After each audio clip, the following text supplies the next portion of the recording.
Vous êtes toujours dans votre émission, vous êtes formidable et ce matin à mes côtés, Elias City, on va parler maintenant de ton projet de long métrage parce que ces petites chicanos, ils ont fait des petits, ils ont fait des émules. Tu as un projet de long métrage en dessin animé 3D.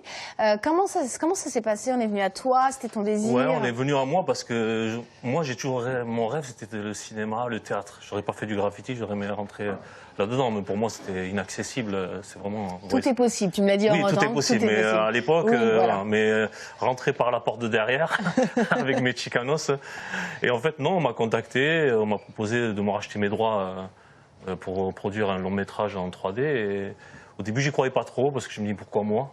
Il y a tellement d'artistes, il y en a des millions et des millions sur cette planète. Ils ont choisi mes poulets sur mon histoire de la Chine et de tout ça. Et au final, ça fait 3 ans qu'on bosse sur un. Bon, on a mis du temps sur les contrats parce que ça prend énormément de temps ce genre de projet. Parce qu'il va y avoir des dérivés, des accessoires et tout ça. Tout ce que ça peut engendrer à côté. Mais on travaille sur un scénario où j'ai fait le premier synopsis sur mon idée. Voilà. Mais je ne vous en dirai pas plus, mais vous le découvrirez dans 2 ou 3 ans Super. Au cinéma. Tu viendras nous en reparler, j'espère. Eh ben ouais, avec grand plaisir. Il y a également une série sur Netflix en préparation. Mais après le film, en fait, on a prévu des séries sur Netflix, des petites. On verra quel est le personnage qui ressortira le mieux. D'accord. Pour ensuite en faire comme ils ont fait pour les Mignons ou l'Âge de glace. Ils ont pris l'écureuil. Donc on va attendre quel est le personnage qui va le plus attirer les enfants pour ensuite en faire une petite série sur Netflix. Il y a également des expositions puisque tu es un artiste et tu continues à exposer. Il y a par exemple celle de Shanghai en 2024 qui va être assez énorme. Ouais. Tu sais déjà ce que tu vas proposer? Mais je l'ai appelé Chicanos Universe, donc ça va être des grosses sculptures, des installations où les gens vont voir. Je veux vraiment que quand les gens rentrent dans le musée ou dans cette exposition, soient choqués ou soient vraiment émerveillés. Il faut que j'ai une émotion. Je veux vraiment qu'ils ressortent là-dedans et se disent qu'il s'est passé quelque chose, quoi. Voilà, c'est mon but. Tu fais de la sculpture aussi? Je ne suis pas vraiment un sculpteur, je sais un peu sculpter, mais je fais intervenir des professionnels qui sont mieux que moi. Mais à l'heure d'aujourd'hui, avec la 3D, avec l'impression 3D et tout ça, on peut arriver à reproduire des big chicanos. Voilà. Donc je fais le premier dessin, je donne ça à mon 3D designer qui l'aura un peu en 3D. Ensuite, on le donne à l'usine qui le reproduise et on peut le reproduire en plus grand. Il y a des facilités maintenant qu'on a. Le but, c'est d'être efficace, rapide et pouvoir avoir exactement ce qu'on veut. D'accord. Tu es directeur artistique et curateur pour différentes expositions, comme les bras cassés.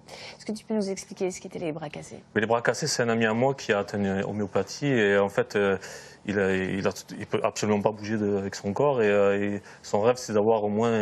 C'est un artiste, il adore la photo et tout ça et on lui a financé un bras articulé qui coûte à peu près 50 000 €. C'est un truc fait par, je crois, des ingénieurs d'Airbus. C'est vraiment un bras minutieux. Et il a eu l'année dernière son bras articulé. Depuis, il fait de la photo avec sa copine et il fait des photos super belles. Génial. Et il s'épanouit. Il est aussi sociologue, donc ça lui permet de faire plein de choses. Ça veut dire que la vie ne s'arrête pas, en fait.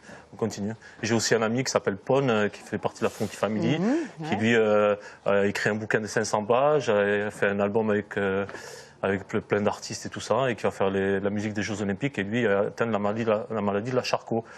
Et ça a un mérite énorme parce que ces gens-là me donnent beaucoup de force et beaucoup d'énergie pour continuer à faire ce que je fais. Tu es également fondateur de la résidence Jardin Orange à Shenzhen et de la résidence La Pépinière à Toulouse qui malheureusement a été brûlée. Qu'est-ce qui s'est passé? On ne sait pas trop, mais bon, là, c'est les choses de la vie. Hein. Des petits malheurs comme ça, il faut en sortir plus grand. C'était un projet qu'on a monté avec la mairie pour pouvoir aider les jeunes artistes toulousains à avoir un studio et développer leur art. Et c'est ce que j'ai créé aussi en Chine, mais on fait venir plus des étrangers, des artistes chinois et tout ça. Et on développe les jeunes artistes qui n'ont pas l'occasion d'exposer en galerie et de développer leur art et leur peinture. Tu es vraiment pour la mise en avant des jeunes et ça c'est super.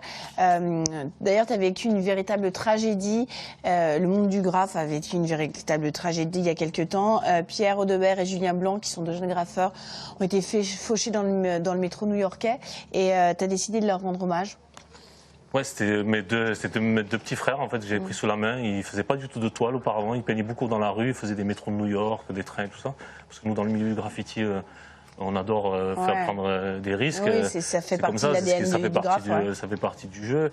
Et ils sont allés faire le métro de New York. Et le matin, je me suis réveillé à l'hôtel et je voyais que la lumière du jour se levait. Et je me dis qu'il y avait un problème. Alors, moi, le pire des cas, c'était que je me suis dit qu'il s'était fait arrêter par la police. Et en fait, en faisant des recherches avec des amis policiers qui sont à New York, ils m'ont dit qu'ils n'avaient pas été arrêtés. Et c'est en voyant après les news, quelques heures après, que j'ai vu qu'ils avaient retrouvé 2 corps dans le métro de New York. Et c'est là que je me suis rendu compte que c'était eux, quoi. Voilà. Donc bon, on a fait toutes les démarches qu'on peut imaginer. Et moi, je suis tout seul là-bas, enfin, avec mon ancienne compagne et un ami. On a dû appeler toutes les familles, on a dû faire la reconnaissance des corps, on a dû leur faire appartement. Enfin bon. On a vécu vraiment un moment, et je m'en remets pas encore parce que ça fait plus d'1 an, mais je me doute.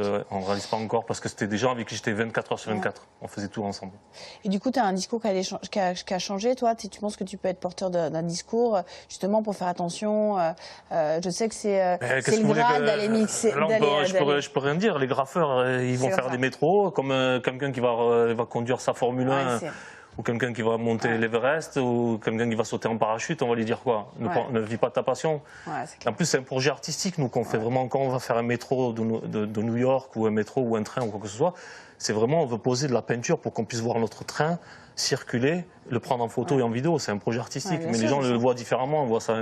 Non, mais je pense que personne ne le voit différemment. Mais je pense que effectivement, les gens le voient ça comme, nous voient comme des vandales et tout, mais ils ne nous voient pas comme des artistes qui font vraiment une démarche artistique. Voilà.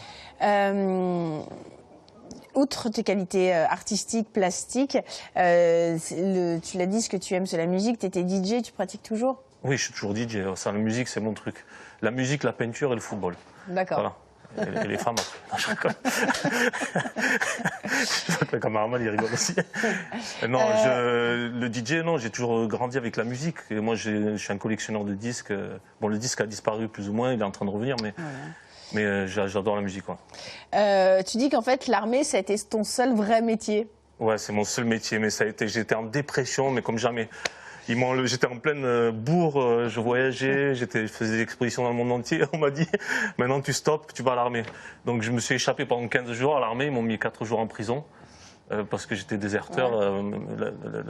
L'armée avait appelé un maire en me disant il faut qu'il revienne, sinon on va falloir qu'on appelle les gendarmes et tout ça. Donc je suis revenu, j'ai fait 4 jours et le capitaine qui était, excuse-moi, je suis un peu long, le capitaine de l'armée me dit bon, je sais que t'aimes pas l'armée, on va te faire passer le permis poids lourd. Mais dans ma vie, je compte pas être poids lourd, chauffeur poids lourd. Et en fait, au final, je l'ai passé. Et il m'a servi une seule fois. Et ça m'a permis de passer les 3-4 derniers mois de l'armée au camion poubelle. Voilà. Bon, bah écoute, et ça a été mon seul métier de ma vie. Après le reste, j'ai fait que de la peinture. Mais c'est un métier aussi, la peinture. Non, moi je ne considère pas comme ça comme un métier. C'est vraiment une passion. Moi, je vis ça à plein temps. Oui, mais normalement, quand on choisit un métier, on doit l'aimer un petit peu. C'est vrai que tout le monde n'a pas cette chance-là. C'est une chance que j'ai, parce que moi, quand je dis que je ne le considère pas comme un métier, c'est que moi, je vis entièrement. Je dessine tous les jours, je suis créatif, je rencontre des gens qui me permettent de développer mon art, de faire des installations et tout ça. Voilà. Ok. Bon, bah écoutez, j'essaie de demander le temps depuis tout à l'heure, mais on ne me répond pas. Alors c'est pas grave, on va aller voir Kevin. Allez. Ça fait...